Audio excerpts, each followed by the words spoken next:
DKV ராஜா நேயர்கள் அனைவருக்கும் வணக்கம். நான் உங்கள் டிகேவி ராஜா.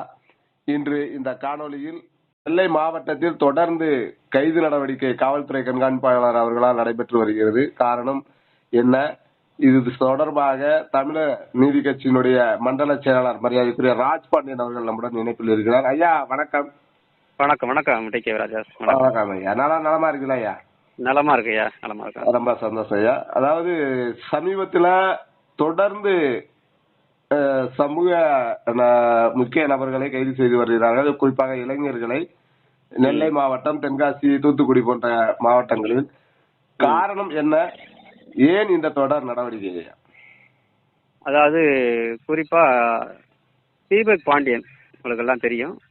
கடந்த ஆண்டு வந்து படுகொலை செய்யப்பட்டாரு கூலிப்படையினரால்.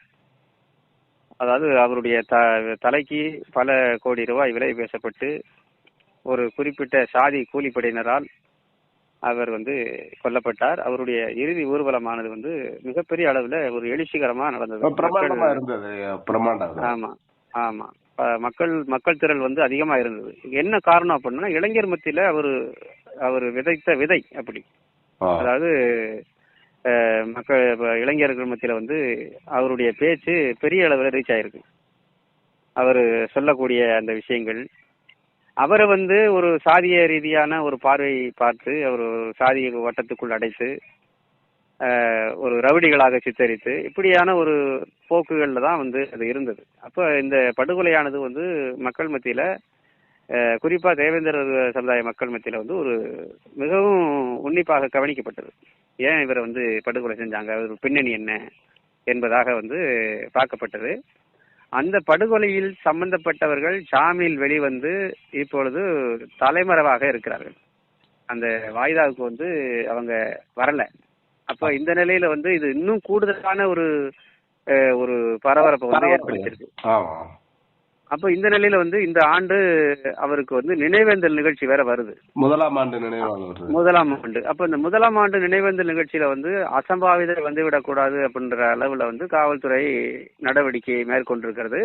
ஆனால் தேவேந்திர சமுதாய இளைஞர்கள் தான் வந்து அவர்களுடைய நடவடிக்கை இருக்க தவிர வேறு மாதிரியான நடவடிக்கை இல்லை. 6 பேர் வந்து அப்சாண்டிங் ஆயிருக்கிறாங்க, தலைமறைவாயிருக்காங்க. அவர்களை பிடிப்பதற்கு எந்த முயற்சியும் எடுப்பதாக எனக்கு தெரியவில்லை. அவர்கள் என்ன செய்வாங்க? அந்த 6 பேரும் வந்து நாளைக்கு ஒரு குற்ற சம்பவத்தில் ஈடுபட்டா யார் பொறுப்பேற்கிறது? அவர்கள் கூலிப்படை என்பது தெரியும். எப்ப எதுக்கு ஜாமீன் விடுறீங்க வெளியில? அப்ப எந்த அளவுக்கு வந்து சட்டத்தின் ஓட்டைகளை பயன்படுத்தி இவர்கள் வந்து கொலை செய்வதுதான் அவருடைய தொழில். எப்படி அவங்கள வெளியே விட்டா சரியா இருக்கும்? அப்ப சட்டத்தின் ஓட்டைகளை பயன்படுத்தி இது போன்ற அசம்பாவிதம் செய்வதற்கு, சமூகத்தை வந்து சீர்கேடாக்குவதற்கான முயற்சிகள்ல வந்து யார் ஈடுபடுவது? இந்த நீதிமன்றம், இந்த காவல்துறை, இந்த மாதிரியான இந்த இதுதானே வந்து அவங்கள வந்து கண்காணிக்கணும். யாரை வச்சு வெளியே விட்டீங்க? அவங்களெல்லாம் இன்னைக்கு அரெஸ்ட் பண்ணிருக்குமா வேண்டாமா? அச்சுறுத்தலா இருக்கிற எல்லாம் பயந்து இருக்க வேண்டியிருக்கா இல்லையா? அப்ப இந்த நிலையில வந்து பாதிக்கப்பட்ட மக்கள் மீதே வந்து இந்த இளைஞர்களே வந்து கைது செய்வது என்பது ஏற்புடையதல்ல. கிட்டத்தட்ட 80க்கும் மேற்பட்டவர்களை வந்து கைது செய்திருக்கிறதாக வந்து சொல்றாங்க. அதாவது முன்னெச்சரிக்கை நடவடிக்கை. ஆமா ஆமா, அது என்னன்னா வந்து இந்த இன்ஸ்டாகிராம் இந்த மாதிரியான வலைதளங்கள்ல வந்து ரீல்ஸ் போடுறவங்க எல்லாம் பார்த்து வந்து இந்த மாதிரியான ஒரு கைது நடவடிக்கை இருக்குது அப்படின்னு வந்து ஒரு பரவலான செய்தி. யாராரு வந்து முனைப்பு காட்டுறாங்க, அதாவது தீபக் பாண்டியனை பத்தி போடுறது, அவங்க இன்னும் வந்து அவங்க கொலை செய்தவர்களை வந்து அவங்க ப்ரமோட் பண்றது, இப்படி வந்து மாத்தி மாத்தி வந்து போடுறது. இது வந்து 2 பக்கமுமே அநாகரிகம் நான் சொல்வேன். அதாவது பதிவுகளை நம்ம எப்படியா தவிர்க்கணுமா இல்லையா? இது கண்டிப்பா நிச்சயமா தவிர்க்கப்பட வேண்டியது. அதாவது இன்னைக்கு களத்திற்கு வந்து இன்னைக்கு எந்த மாதிரியான ஒடுக்குமுறைகள் இருக்குது, களத்திற்கு வந்து செயல்படணுமே தவிர வந்து வால் சண்டை வந்து இணையதளங்கள்ல போடக்கூடாது. இணையதளங்கள்ல வந்து என்ன பேசணுமோ அதை மட்டும் பேசணும். மக்களுக்கு விழிப்புணர்வு ஏற்படுத்தக்கூடிய விஷயங்களை அங்க பேசலாம். ஏன்னா தீபாவளியுடைய சிந்தனைகளுமே அதாவது சமூக வளர்ச்சிக்கானதா இருந்திருக்கு. அது தொடர்பான இதெல்லாம் பதிவிடலாம் இல்லையா? அது தவிரமா பதிவிடலாம். நாங்க இப்படி நீங்க எப்படி அப்படின்னா வந்து மாத்தி மாத்தி வந்து நீங்க சமூக பதற்றத்தை ஏற்படுத்தும் விதமா வந்து அதுல நடந்துகிட்டு இருக்குது. 2 தரப்புமே சொல்லுவேன், இது அநாகரிகம். கண்டிப்பா கண்டிப்பா. அப்போ வந்து இதுலயும் வந்து பாரபட்சம் பார்த்து ஒரு தரப்பு மட்டும் கைது பண்றது என்பது இது எவ்வளவு பெரிய வேடிக்கையான ஒரு விஷயம். நீங்க கைது பண்றது வந்தா ரெண்டு தரப்பையும் கைது பண்ணணும் இல்லையா? அங்க என்ன போடுறாங்க, இப்போ ஒரு இதெல்லாம் வந்து இன்ஸ்டாகிராம்ல ஒரு ஒரு பாடல் ஒன்று வருது. அது வந்து ஒரு பப்ளிக்கா வந்து ஒரு ஆள் பாடுறாரு. வைர மாளிகையில் நடுநடுங்க நவீன் தேவர் வராரு அப்படின்னு ஒரு ஒரு பாட்டு ஒன்று பாடுறான். இந்திய வரைக்கும் எந்த நடவடிக்கையும் அது பாடப்பட்டது குறிப்பிட முடியுமா ஐயா? எந்த ஊருன்னு தெரியல. அது வந்து இப்போ வைரலா போய்கிட்டு இருக்குது. அந்த காணொலி கூட என்கிட்ட இருக்குது. என்ன சொல்ல, வைர மாளிகையில் நடுநடுங்க நவீன் தேவர் வராரு, தென் மாவட்டம் நடுநடுங்க நவீன் தேவர் வராருன்னு சொல்லி பாடுறான் பப்ளிக்கா. அதுல அந்த இடத்துல ஆடுறவன் ஃபுல்லாவே பாத்தீங்கன்னா ஒரு 15 வயசு 16 வயசு 17 வயசு இப்படிப்பட்டவன் தான் அந்த இதுல வந்து அந்த பாட்டை பாடி ஆடுறான். சமூக சூழல் பற்றி தெரியாத ஒரு இளைஞர்களாக இருக்கிறார்கள் இல்லையா? என்ன பண்ணும், அவனுக்கு என்ன தெரியும்? அவன் சமுதாயத்தை பத்தி என்ன தெரியும், நாட்டு நடப்பு பத்தி என்ன தெரியும், நாளைக்கு அவன் எந்த மாதிரியான ஒரு சமூக எப்படி இருக்குன்னு தெரியாது. நிச்சயமா இப்ப இன்னைக்கு வந்து கொலை செய்யறவர்கள்லாம் பாத்தீங்கன்னா வந்து கொலைகாரர்கள்லாம் 17 வயது 18 வயசு இப்படி உட்பட்டவர்கள் தானே. இப்போ அவர்களுக்கு வந்து இன்னைக்கு போதை பழக்கமும் அவர்களுக்கு ஈஸியா புழங்கிறது. அந்த போதை உள்ள போட்டவன சாதி போதையும் சேர்ந்து என்ன சாதி வெறியாகி என்று அவன் கொலை செய்வதே தொழிலாக வந்து வந்துடுறான். அப்ப இந்த நிலைகள் மாற வேண்டும். இந்த நிலையை மாற்றுவதற்கு ஒரு கடுமையான நடவடிக்கைகளை வந்து அரசு எடுக்கணும், காவல்துறை எடுக்கணும் என்பதில் எந்த விதமான மாற்று கருத்தும் நமக்கு இருக்க முடியாது. ஆனால் தேவையற்ற குழப்பங்களை ஏற்படுத்துவதற்காக அந்த ஒரு நினைவேந்தலை சீர்குலைக்க வேண்டும், அது நினைவேந்தலே வந்து நடத்தக்கூடாது அப்படிங்கிற அந்த எண்ணத்தோடு வந்து காவல்துறை செயல்படுவது என்பது வந்து அது கண்டிக்கத்தக்கது. இப்ப இந்த வருடம் 1ஆம் ஆண்டு நினைவு தினம் எந்த மாதிரி இருக்கும்? முறையான அனுமதி இருக்கா? காவல்துறை வந்து கெடுபிடியை வந்து நடத்துவதாக வந்து அங்க மக்கள் வந்து குற்றச்சாட்டு பண்றாங்க.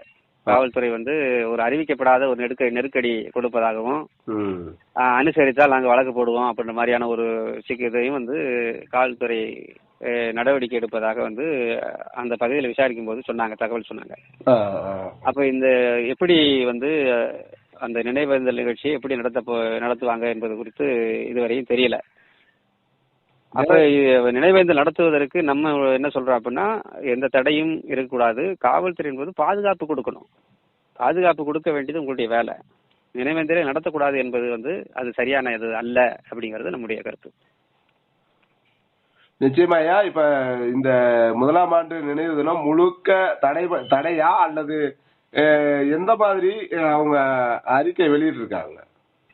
அதாவது காவல்துறை தரப்பிலிருந்து என்ன மாதிரியான அறிக்கை வெளியிட்டிருக்குதுன்னு நமக்கு தெரியல. ஆனா வந்து அவர்கள் நடைமுறை என்பது வந்து இப்படியான ஒரு விஷயங்களை வந்து இன்னைக்கு கசிய விட்டுருக்குறாங்க. அதாவது நினைவேந்த நிகழ்ச்சிக்கு வருபவர்கள் அசம்பாவிதம் ஏற்படுத்துவர்கள் மீது காவல்துறை நடவடிக்கை எடுக்கப்படும் அப்படின்ற மாதிரி நினைவேந்த நிகழ்ச்சியை நடக்க முடியாத அளவிற்கு செய்வதற்கான ஒரு வேலைப்பாடுகளை வந்து காவல்துறை எடுத்திருப்பதாக நமக்கு செய்தி வருகிறது.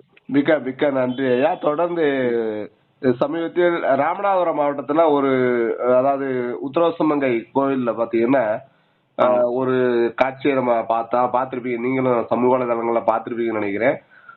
அதாவது ஒரு கட்சி கொடி அல்லது சமூக கொடி சிவப்பு பச்சை அணிந்து ஆட்டம் பாட்டத்தோட ஒரு மண்டகப்படி பூஜை வந்து நடக்குது, விழா நடக்குது. அந்த விழாவில் பாத்தீங்கன்னா ஒரு பெண்ணை வந்து இழுக்கிறாங்க, கழுத்துல நடந்த துண்டோட சேர்த்து இழுக்கிறாங்க. அந்த பெண்ணும் நிலவடி மாதிரி கீழே விழுகுது. இது எப்படி நம்ம பார்க்கலாம்? அதாவது உத்தரகோசாய மங்கை என்பது வந்து அந்த கோவில் வந்து ஒரு மிக பழமையான ஒரு கோவில், முதல் சிவஸ்தலம், முதல் சிவன் தலம் அப்படின்னு கூட சொல்றாங்க. அந்த வகையில வந்து அங்க வந்து மண்டகப்படி திருவிழா வந்து ஆண்டு நடக்கும். அந்த வகையில வந்து சமீபத்துல வந்து தேவேந்திரர்களுக்கான அந்த உரிமைகள் மறுக்கப்பட்ட நிலையில மீட்டுருவாக்கம் செஞ்சிருக்காங்க. அதை தன்னுடைய உரிமைகளை வந்து ஒரு விஷயம் என்னன்னா, அத வந்து குறிப்பா அண்ணன் அழகசாமி பாண்டியன் அவர்களுக்கு பெரிய ஒரு நன்றியை நம்ம சொல்ல கடமைப்பட்டிருக்கோம். ஏன்னா இத்தனை ஆண்டு காலமாக கிடைக்காத ஒரு பொக்கிஷம் கிடைக்கப்பட்டிருக்கு. அழகர்சாமி போன்றவர்களுடைய போராட்டங்கள் வந்து அந்த உரிமைகளை வந்து மீட்டு 101 கிராமங்கள் சேர்ந்து இந்த நிகழ்ச்சியை வந்து நடத்துறாங்க. மண்டபப்படி திருவிழா, முதல் மரியாதை போன்ற விஷயங்கள்லாம் வந்து அவங்க வாங்குறதாக தகவல் நமக்கு. அப்போ இந்த நிலையில வந்து அந்த மண்டகப்படி திருவிழாவே பொதுவாக பார்த்தீங்கன்னா வந்து சாதி ரீதியாகத்தான் அது கொடுக்கப்படும். ஆமா ஆமா. முதல் நாள் மண்டகப்படி இந்த சாதிக்கு, இரண்டாவது நாள் மண்டகப்படி இந்த சாதிக்கு என்பதாக சாதி ரீதியாகத்தான் இந்த மண்டகப்படிகளே வந்து பிரிக்கப்பட்டிருக்கிறது. அப்ப அந்த வகையில அவர்களுடைய சாதி அடையாளங்களை வந்து அவர்கள் கொண்டு வரத்தான் செய்வாங்க. அது எந்த வகையிலாவது எந்த வடிவிலாவது வரும், அல்லது வந்து ஏதோ ஒரு வகையில வந்து அந்த சாதிய விஷயங்கள் வந்து வெளியே வரும். அடையாளம் கண்டிப்பாக நிச்சயமா வெளியே வரும். அது அடையாளம் இல்லாம வந்து ஒரு திருவிழாவே பண்ண முடியாது, அது முடியாதுன்னு சொல்லலாம் நம்ம. அப்ப அப்படி இருக்கும்போது இந்த திருவிழாவின் போது சிவப்பு பச்சை அந்த ரிப்பன் அல்லது கொடி இந்த அடையாளத்தோடு கலந்து கொண்டு வந்து அந்த இளைஞர்கள் வந்து ஒரு உற்சாகமாக அந்த திருவிழாவில் பங்கேற்கக்கூடிய ஒரு சூழ்நிலை நம்ம பார்த்தோம். அப்படி இருக்கும்போது இந்த ஒரு காவல்துறை பெண் அதிகாரி அவங்க என்ன பண்றாங்கன்னா, ஒரு பெண்ணு வந்து ஒரு 16-17 வயது தான் இருக்கும், படிக்கிற பெண் நினைக்கிறேன். அவங்க வந்து உற்சாகத்துல ஆடிக்கிட்டு இருக்கிறாங்க. கழுத்துல இருந்த துண்டை பிடிச்சு இழுக்கிறாங்க. அவங்க நிலை தடுமாறி வந்து என்ன நடக்குதுன்னு தெரியாம ஒரு கணம் வந்து பார்த்து மிரள்றாங்க. அப்போ எந்த அளவிற்கு வந்து அந்த சிவப்பு பச்சை கொடி வண்ணம் வந்து இவங்க கண்ணை உறுத்துது அப்படிங்கறத நம்ம பார்க்கக்கூடிய செய்தி. இப்ப இதே வந்து வேறு சமுதாயமா இருந்தா இவங்க இப்படி செய்வாங்களா அப்படின்னா அப்படி செஞ்சதாக வரலாறு இல்லை. அப்படி வந்து இவங்க நடந்துகிட்டதா வரலாறு இல்லை, உள்ளே போக மாட்டாங்க. அப்போ இந்த சமுதாயத்தை எந்த அளவிற்கு வந்து ஒடுக்க முடியுமோ வெளிப்படையாக வந்து ஒடுக்குகின்ற வேலையை தான் இது செய்யறாங்க. அடையாளத்தை ஒடுக்கி அடையாளத்தை வந்து இல்லாமல் செய்வது என்பதுதான் ஒரு விஷயம். நான் என்ன கேட்கிறேன் அப்படின்னா, சாதி ரீதியான அடையாளம் வந்து அல்லது வந்து இந்த மாதிரி அடையாளம் இருக்கக்கூடாது அப்படின்னா எப்படி சாதி ரீதியா தானே மண்டகப்படி கொடுக்குறீங்க? நிச்சயமா. ஏன் எல்லாரும் சேர்ந்து பொதுவாக கொண்டாடுங்க, ஏன் உங்களால சொல்ல முடியல? அப்போ வந்து இதே வந்து மோசடித்தனம் தானே. ஒரு கண்ணில வெண்ணையும் ஒரு கண்ணில சுண்ணாம்பு வைக்கக்கூடிய நிலை தானே இது. அப்போ தேடி அந்த அம்மா என்ன பண்றாங்க, போட்டு அந்த கொடியை பிடுங்கி, இதெல்லாம் வந்து மிக மிக மிக அநாகரிகமான ஒரு செயல். காவல்துறை வந்து பாதுகாப்பு அளிக்க வேண்டும், அல்லது வந்து அதுக்கு முன்கூட்டியே வந்து ஒரு பீஸ் கமிட்டியோ அல்லது வந்து முன்கூட்டியே ஒரு அந்த அவங்களுக்கு முறையான நோட்டீஸ் கொடுத்தோ இந்த மாதிரியான ஒரு நிகழ்ச்சியை ஒருங்கிணைக்கக்கூடியவர்கள் முறைப்படி செய்யுங்க, முறைப்படுத்துங்க என்பதாக வந்து அவர்களிடம் பேசி சரிப்படுத்த வேண்டும். அப்படியும் ஒரு சில இது நடக்கும்போது அதை வந்து பெரிய அளவு கண்டுக்காம விட்டாலே அது வந்து நிகழ்ச்சி வந்து நல்லா நடக்கும். இவங்க உள்ள புகுந்து சீர்குலைக்கிறது தான் அந்த நிகழ்ச்சிக்கே வந்து ஒரு இதாக போயிடுது. நிகழ்ச்சி வந்து ஒரு மோசமான ஒரு நிலையா போயிடுது. அப்போ வந்து என்ன பண்ணுவாங்க, நாளைக்கு அடுத்த சமுதாயம் ஒரு கொடியை எடுத்துட்டு வரும்போது இவங்க கேட்பாங்களா கேட்க மாட்டாங்களா? நிச்சயமா. ஆட்டோமேட்டிக்கா பிரச்சனை வருமா வராதா? நிச்சயமா வரும். இன்னொரு சமுதாயம் கொடி எடுத்துட்டு வரும். அப்ப அந்த கொடியை ஏன் பிடுங்கல, என்கிட்ட எப்படி பிடுங்கின, அந்த மாதிரி பிடுங்க வேண்டியதானே, காவல்துறை அந்த பிடுங்குற வேலையை செய்ய வேண்டியதானு சொல்லுவாங்களா? நிச்சயமா. அப்ப இதுக்கு வந்து இடமளித்து விடக்கூடாது அப்படிங்கறதுதான் நம்முடைய ஒரு பார்வை. நிச்சயமா. தொடர்ந்து சமூக இளைஞர்களுக்கு இந்த வலைதளங்களில் எந்த மாதிரியான பதிவுகளை பதிவிட வேண்டும், எதை தவிர்த்தால் நாம் முன்னேறலாம் அப்படின்ற ஒரு இதா சொன்னீங்கன்னா கொஞ்சம் சிறப்பா இருக்கும். ரத்தின சுருக்கமா. ஆமா, நிச்சயமா. அதாவது சமூக வலைத்தளங்கள் வந்து ஒரு விழிப்புணர்வு ஊட்டுறதாகவும் அல்லது வந்து ஒரு செய்திகளை வந்து தெரியப்படுத்துகின்ற விதமாகவும் அது இருக்கணுமே தவிர, நாங்க தான் பெரிய ஆளு, எங்களை தாண்டி ஒன்றும் இல்லை, மற்ற சமுதாயத்தை இழிவுபடுத்தும் விதமாகவும், அதாவது அதை விட இன்னும் கூடுதலாக கொச்சைப்படுத்தலாக ஒரு கொலை செய்ததை வந்து நியாயப்படுத்தி வந்து அதுல பதிவேற்றம் செய்வதும் இதெல்லாம் வந்து அநாகரிகமான போக்கு. இந்த போக்குகள் மாறணும். சமூக வலைத்தளங்களை வந்து சரியாக நம்ம பயன்படுத்தணும். அதாவது இன்றைக்கு சமூக வலைத்தளங்கள் வந்துதான் இன்றைக்கு பல்வேறு செய்திகள் வந்து மக்கள் மத்தியில போய் சென்றடையுது. முன்பெல்லாம் வந்து அதாவது மெயின் ஸ்ட்ரீம் மீடியான்னு சொல்லிட்டு பெரிய பெரும் பணக்காரர் கையில தான் வந்து செய்தி ஊடகம் இருந்தது. இன்னைக்கு அப்படி இல்லை, ஒவ்வொருத்தரும் செய்தி ஊடகமா இருக்கிறோம்.